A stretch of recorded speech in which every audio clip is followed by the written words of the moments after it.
السلام عليكم ورحمة الله وبركاته. ازيكم عاملين ايه؟ يا رب تكونوا بخير. النهاردة بقى عايزة اقول لكم كل سنة وانتم طيبين على نصف من شعبان، ويا رب كده يغفر لنا كل ذنوبنا ويفرجها على الجميع ويسترها على كل من كان، يفك كرب كل من كان. يا رب يا رب يا رب، اللهم امين يا رب.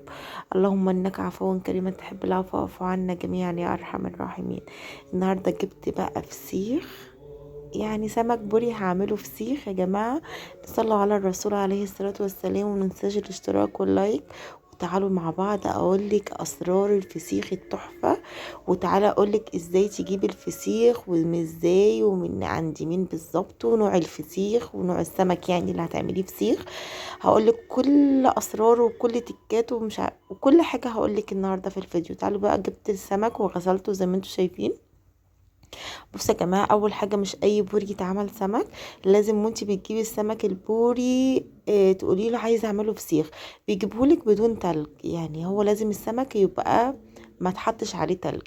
فدلوقتي انا غسلت السمك وزي ما انتم شايفين معايا تحفه، والسمكه تبقى عينيها بتلمع وفي الحمار فيها كده زي ما انتم شايفين.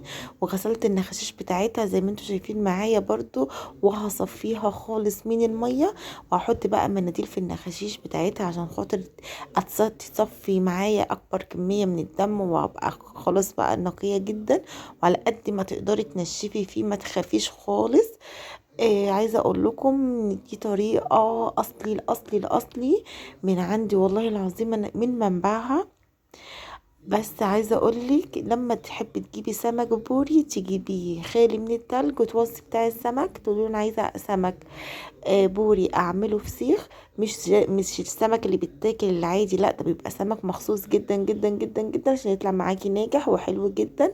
وزي ما انتوا شايفين معايا دلوقتي بقى، بصوا عايزه اقول لكم ان انا عملت المناديل وصفيته زي ما انتم شايفين كده، وعملته زي زي المتفرع كده. وهسيبه بقى معايا ساعتين 3 4، زي ما هسيبه لحد ما ينشف معايا خالص ويتصفى من الميه. وتعالوا بقى اوريكم المرحله اللي بعد ديت ازاي هنخلي الاحلى فسيخ.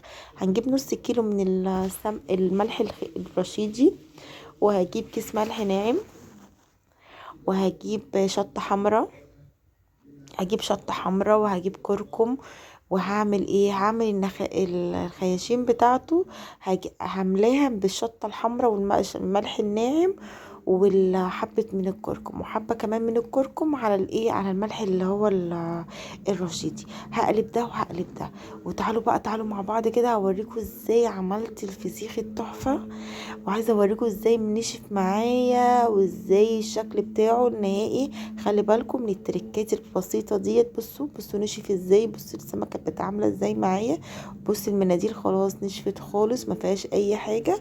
كل ما بتعملي تفاصيل بسيطه كده في قلب السمك وتطلع معاكي ناجحه، هي دي يطلع معاكي ناجح جدا باذن الله. وهيطلع معاكي ان شاء الله باذن الله حلو زي ما بتحبيه.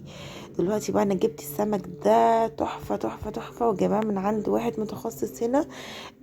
بس لازم تكوني واثقه فيه، عشان خاطر مش اي حد هيديك السمك حلو. بقول لكم بص العين بتاعتها بتلمع ازاي، وبصوا شكله تحفه. تعالوا بقى مع بعض نخلله. اول حاجه هجيب ايه؟ النخاشيش بتاعتها، وهحط الملح الناعم مع الشطه الحمراء، وهتفس فيها الملح والشطه جامد كده زي ما انتوا شايفين. لازم ايه يعني امليها على قد ما تقدري، عشان خاطر النخاشيش دي بالذات عشان الدم اللي فيها لازم ايه تقتلي اي ميكروب فيها. فدلوقتي انا خلصت الكميه زي ما انتوا شايفين كده معايا، بين الشطه الحمراء والملح يعني عملت الخياشيم كلها. بس اهم حاجة لازم تتركة بسيطة كده هتبصي تظبطي فيها السمك، وهيطلع معاكي ناجح جدا بعون الله. بصي بقى، هتجيبي كيس معايا او علبة، شوفي متوفر عندك، هتحطي كمية ملح كده في قعر الكيس، وهنحط السمك بتاعنا. يعني هرصه كده واحدة في واحدة، يعني 2 في الاول. وهنزل بقى ايه، هملاه برضو تاني عشان حسيت اللي هو فيلي شوية لما انا نزلته في قلب الكيس. وهضيف بقى حبة الملح على الوش زي ما انتوا شايفين، وهضيف الجزء التاني عكس، يعني سمكتين وعكس، يعني سمكة عكس سمكة، عشان خاطر ايه كله ياخد ايه الحدوقية بتاعت بعضه. بس يا جماعة كده وايه، وهرش برضو بين الطبقات سمك اللي هو الملح اللي هو الرشيد. ما تقلقيش خالص، انا سانده كيس معاه عشان ايه اظبط السمك ما يروحش معايا يمين ولا شمال. دلوقتي بقى انا ايه خلصت السمك كله، رشيت عليه الملح زي ما انتوا شايفين. ما تقلقوش خالص وما تخافوش، لان الملح خالص مش هيحدق زي ما انتوا متخيلين.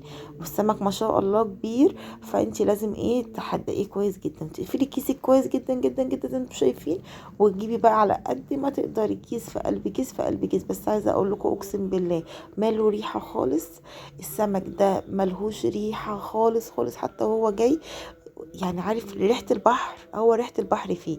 سمك بحري تحفه وبلدي بلدي يا جماعه، اقسم بالله مش متلج. وكمان لازم تبقي واثقه في اللي انت هتشتريه من عنده، مش اي حد هتشتري من عنده الفسيخ، ولا تجيبي من الفرش اللي بيبيع منه للناس، عشان هيطلع منك وحش جدا جدا جدا ومش ناجح خالص، فيطلع منك ليه ريحه.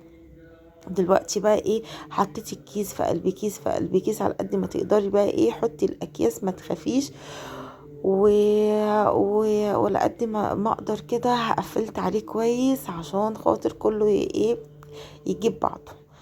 فانا دلوقتي خلصت كده اللي حطيته في اكياس كتير بتاع 3 4 اكياس كده على قد ما قدرتي كده. وتعالي اعملي ايه، لف بستريتش. اخر حاجة هلفها هو الاستريتش عشان خاطر ايه يكمروا، ولما يتكمر ان شاء الله باذن الله يطلع معايا زي ما انا عايزة باذن الله.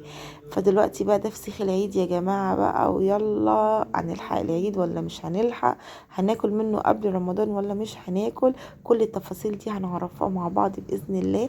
الفسيخ ده باذن الله هقعده 10 ايام، 10 ايام عشان احنا الجو نوعا ما مش ساقع قوي ولا حر قوي. هنقعده 10 ايام وهنطلعه وهنشوفوه مع بعض. ولو عجبكم الفيديو ما تنسونيش في اللايك والاشتراك والمشاهدة الكاملة مع اللايك. شكرا لكم، سلام عليكم.